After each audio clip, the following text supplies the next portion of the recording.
চিনা শহরের চিনা এই সড়ক পরিণত হয়েছিল যুদ্ধক্ষেত্রে। সেই শাপলা চত্বরের শ্বেত শাপলা তখন রক্তের লালে রঞ্জিত। বলছি 2013 সালের 5ই মে শাপলা চত্বরে রাতভর পুলিশের গুলিতে নিহত জানা অজানা অসংখ্য মানুষের কথা। শাপলা চত্বরের দুঃসহ ট্র্যাজেডি যা আমাদের ইতিহাসে রক্তের অক্ষরে দেখা হয়েছে। শাপলা চত্বর হত্যাকাণ্ড মানবিকতার বিরুদ্ধে এক গভীর আঘাত ফেলছে। এই গণজমায়েত একটি দাবির আন্দোলন। এই গণজমায়েত জানতে চায় শাপলা চত্বরে আসলেই কত সংখ্যক মানুষ নিহত হয়েছিল তার রাষ্ট্রীয় স্বীকৃতি চায়। এই গণজমায়েত চায় সেই শাপলা চত্বরে নিহত যে মানুষরা ছিলেন তাদের যে বিচার, তাদেরকে যারা হত্যা করেছিল রাষ্ট্রীয় দমনপীড়নের মাধ্যমে দমনপীড়নের। নারায়ে তাকবীর, নারায়ে তাকবীর। গত 16 বছর ধরে এরকম প্রোগ্রামে আসার অনেক চেষ্টা ছিল, আসতে পারিনি। গত বছর এই অনুষ্ঠানেই আমরা যখন সিদ্ধান্ত নেই আয়োজন করব, লুকিয়ে লুকিয়ে প্রোগ্রাম করতে হয়েছে।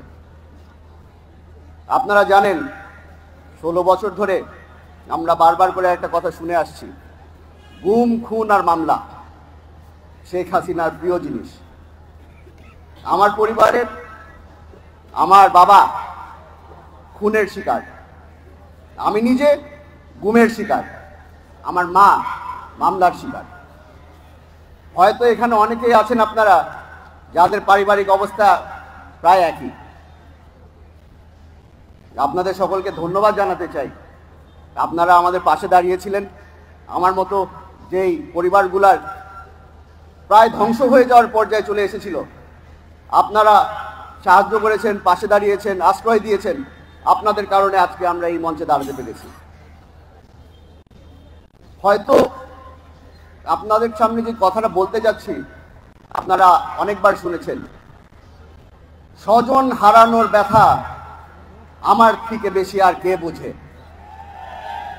শেখ হাসিনার প্রিয় ডায়লগ সপ্তাহে 2 বার করে শুনতে হতো, নাটকের চোখের পানি দেখতে হতো। চেষ্টা করতো উনি বাংলাদেশের মানুষকে নরম করার। তবে আমরা এই নাটক অনেকবার দেখেছি, চিনে ফেলেছি তাকে। বাস্তবতা হচ্ছে টিভির পর্দায় এসে সে এই নাটক করত, ঘরে গিয়ে ঠান্ডা মাথায় মানুষজনকে গুণ খুন এই আদেশগুলা সে ঘরে বসে দিত।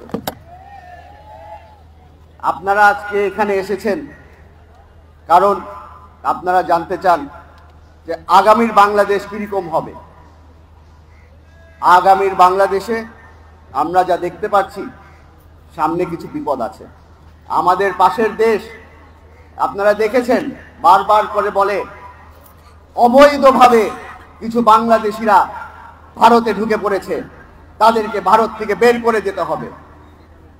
ক্ষমা করে দিবেন, তবে আমি তাদের সাথে একমত। অবৈধভাবে আওয়ামী লীগের নেতারা বর্তমানে ভারতে আছে, তাদেরকে তাড়াতাড়ি বের করে দিলেই ভালো। আমরাও চাই তারা বাংলাদেশে ফিরে আসুক। তাদেরকে কাঠগড়ায় না দাঁড়ানো পর্যন্ত আমার বাবার আত্মা শান্তি পাবে না। আপনাদের থেকে বেশি সময় নিব না, খালি এতটুকু বলে যাচ্ছি, আমাদের দলের পক্ষ থেকে, আমাদের ভারপ্রাপ্ত চেয়ারম্যান তারেক রহমান সাহেবের পক্ষ থেকে, বেগম খালেদা জিয়া, তার কথা অনেকে জানেন না, তার মতো আরো হাজারো ভাই আছে যাদের কথা আমরা এখনো জানি না, কারণ তারা বেআইনি ভাবে দাফন হয়েছে রায়ের বাজার বুদ্ধিজীবী কবরস্থানে। আমার ভাইয়ের ছিল পিতৃ পরিচয়, ছিল পরিবার, তবুও স্বৈরাচার সরকারের কারণে আমার ভাইকে বেআইনি ভাবে দাফন করা হয় রায়ের বাজার বুদ্ধিজীবী কবরস্থানে। আজও জানি না আমার ভাইয়ের কবর কোনটা। কি বলবো বলেন? আমার ভাই 18 জুলাই বাসা থেকে বের হয়েছে, বের হওয়ার পর তার ফোন বন্ধ হয়ে গেছিল, তারপর আমরা কোনো খোঁজ পাইনি। 34 দিন পর জানতে পারছি যে আমার ভাইকে ওই 18 জুলাই রাতেই স্বৈরাচার সরকারের পুলিশ বাহিনীরা তাকে টর্চার করে, গুলি করে, তার শরীরে ছিটা গুলি দিয়ে হাসা করে ফেলছে, এমন ভাবে মারছে যা বলার ভাষা নাই, ছবিতে দেখতে পাচ্ছেন। আর আমার ভাইকে তারপর ছাত্ররা ঢাকা মেডিকেল নিয়ে গেছে, আর আমার ভাইকে তারপরে 5 দিন পর আপনার 23শে জুলাই শাহবাগ থানার মাধ্যমে নিয়ে গেছে আঞ্জুমান মফিদুল ইসলাম, আর 24শে জুলাই দাফন করছে রায়ের বাজার বুদ্ধিজীবী কবরস্থানে। কিন্তু এর মধ্যে আমরা সব জায়গায় খুঁজছি, ঢাকার ভেতরে অনেক হসপিটালে খুঁজছি, 3 দিন পর ঢাকা মেডিকেল গেছি, কিন্তু আমার ভাইয়ের লাশ আমরা পাই নাই। আমার ভাইয়ের ছিল আর কি বড় ক্ষতি করছিল এটা আমি হাসিনার কাছে জানতে চাই। হাসিনার কি ক্ষতি করছিল? সত্য কথা বলছিল। 18 জুলাই বাসা থেকে বের হওয়ার আগে সকালবেলা 2-3টা ভিডিও করে গেছিল, ওগুলা সোশ্যাল মিডিয়া আপলোড করছিল। এটা কি তার ভুল ছিল? আর হাসিনা ও তার সন্ত্রাসী দলদেরকে বলতেছি, দেখ হাসিনা দেখ, শহীদ রানা বেয়ারিস না, সে ওয়ারিস। হাসিনা তুই দেখ, তুই দেখতে চাস মানে আমার ভাই বেয়ারিস না ওয়ারিস। আমার ভাইয়ের কবর চাই, আজও জানি না আমার ভাইয়ের কবর কোনটা। আমার ভাই বেয়ারিস না ওয়ারিস। আমি বাংলাদেশের মানুষদেরকে বলতে চাই, আমার ভাই বেয়ারিস না ওয়ারিস, শহীদ রানা বেয়ারিস না ওয়ারিস। আমি আমার ফ্যামিলির আগার কিভাবে সামলাবো? আমি আমার ভাইয়ের একটা ভিডিও পাইছি, যে ভিডিওটা দক্ষিণ কাজলা যাত্রাবাড়ি ছিল, সে শুয়েছিল, রাস্তায় পড়েছিল, আর তাকে একটা লোক বলতেছে এখানে 2টা লাশ পড়ে আছে, নিয়ে যান। আমার ভাই পাইছে একটা ছবি, পাইছে একটা ভিডিও, আর বেয়ারিস সার্টিফিকেট।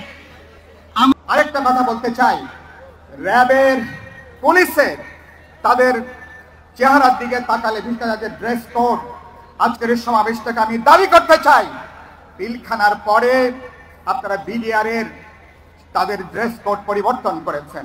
অনতি বিলম্বে আমি মনে করি র্যাবের ড্রেস কোড, পুলিশের যে ড্রেস কোড সেটা পরিবর্তন করা দরকার। ওদের দিকে তাকালে মনে হয় এক একটা ঘাতক বাহিনী ওদের ওই পোশাকের নিচে লুকিয়ে আছে কিনা। আমি কি সত্য কথা বলছি? আমি কি সত্য কথা বলছি? আমি অন্তর্বর্তী সরকারকে বলবো, উপদেষ্টা নাহিদ এখানে আছেন, আমরা দৃষ্টি আকর্ষণ করতে চাই, 1 সপ্তাহের মধ্যে এদের পোশাক ড্রেস কোড পরিবর্তন করে নতুন ধারায় কিভাবে হবে সে ব্যাপারে আপনারা সিদ্ধান্ত গ্রহণ করবেন। 2 নম্বরে আমরা যে কথাটা পরিষ্কার করে বলতে চাই, আওয়ামী লীগ মানুষকে হত্যা করেছে, মশা মাছিকে মানুষ যেভাবে হত্যা করে সেভাবে এরা বাংলাদেশের নাগরিককে সেভাবে এরা হত্যা করেছে। গুমহা পরিবারের সদস্যরা 4 মাস পার হয়েছে, এখন অধিকাংশ তারা ফিরে আসেনি। এই পরিবারের সদস্যরা যদি ফিরে না আসে, আমাদের অভ্যুত্থানের যে আনন্দ, যে সাফল্য, সেটা আমরা কিন্তু উদযাপন করতে পারবো না।